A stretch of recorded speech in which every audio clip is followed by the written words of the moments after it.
Well, we picked up a new baler. You can see that here behind us. We're just towing it home. I think we have a 170-mile drive.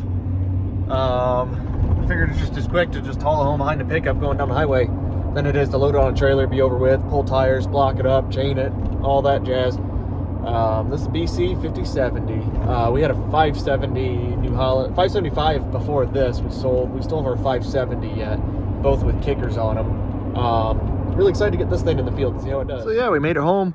It does not look near as nice as it did when I went there to look at it.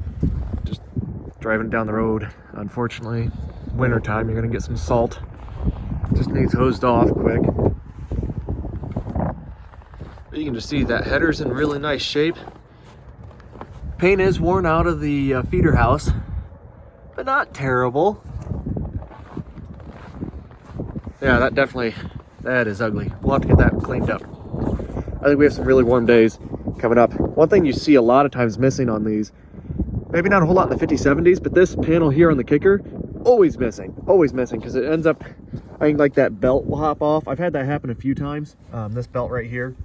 So I'm guessing they'll just take that panel off, redo the belt, and then never put it back on.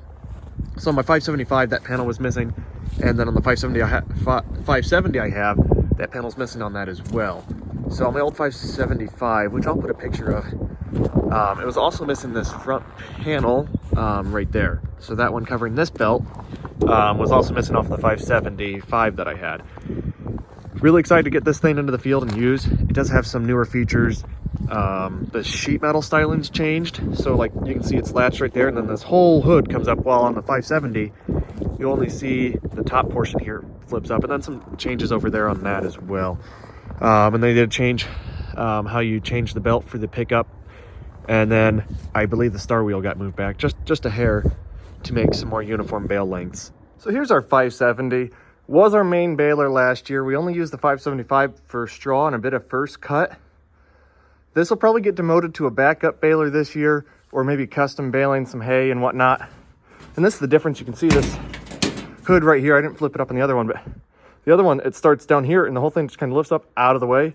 Well, you can see it's just a small compartment right here, and you get down into it. You got to reach down a little ways to actually get anywhere inside that compartment. So small different sheet metal styling. You can see how this hinge sits right here, while on the 5070 it's up a little bit higher, so a little bit more access to those chains that run the feeder house. Not a lot of changes, and as you can see here, missing the sheet metal that would be covering the belt and pulleys that drive the kicker. And this one does have an applicator on it, so it's a pretty nice baler for what it's for. I think I'm going to like the 5070 a little better just for the wider pickup. They are, I think, identical capacity machines, running 93 strokes per minute.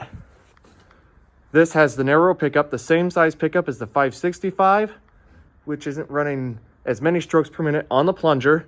So that's kind of your capacity, is how fast can it get the hay out of the header and into a slab, is my philosophy on capacity in the baler. So 93 strokes per minute is how many slabs this can produce in 1 minute at 540 PTO. I don't know the numbers on the 565, how many strokes per minute that is, but it's a lower strokes per minute, but the same pickup as this. The 570 is a same strokes per minute as the 575, but a narrow pickup. The 575 is the same baler as this, just a wider pickup. And depending, I think the knotters might be heavy duty. I know the 5070 has some different distinctions. We have a standard 5070. They have the 5070 Hayliner, which is going to have some features, longer chamber, maybe different knotters. They all work the same. It might have a heavy duty knotter on it. I am not sure. But the 5070 would be the updated series of the 575. The 5060 would be the 570. And then the 5050 would be the 565 updated version. And this is an earlier series of the 570. Now the later series would have a black stripe on them, or at least that's what I call them, the black stripe type decals.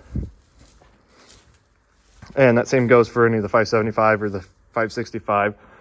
This would be the earlier models of the 570 series. As you can see, we have some other equipment out of the same era as the BC5070. That's a round baler 760, and then over that way we have our mower, same era as the 5070, and then our 760 here. They even threw this in on the deal. All you gotta do is ask sometimes and you can get stuff thrown in on it. Well, it's parked in the barn. You can see a pretty stark contrast between the two balers. So we have the new 5070 here, as you can see, and then we got the 570 out behind it. Right off the bat, you don't see a lot of differences, but this is it's just a newer machine, so the paint just looks so much nicer. But even for an older baler like that, which it's not too terribly old, it's in pretty good shape. We've waxed it a couple times. It probably just collected dust sitting in the barn, so I'm sure if we washed it and waxed it, it'd look a little bit better. This has been a really reliable unit for us. Just needed something with that wider pickup to handle the straw windrows, and that's why we had the 575 last year. But I knew it wasn't going to last very long in our operation. I got a good deal on it. It got us by. I was kind of glad to see it go, but it has a lot of life left in it for the next owner if he's willing to, you know, turn some wrenches here and there. I think it'll make a nice baler too. The 575s were great balers. There isn't really anything that's changed between the two, but yeah, all in all, really happy, excited to see where this will get us in the future, and we'll just keep on rolling.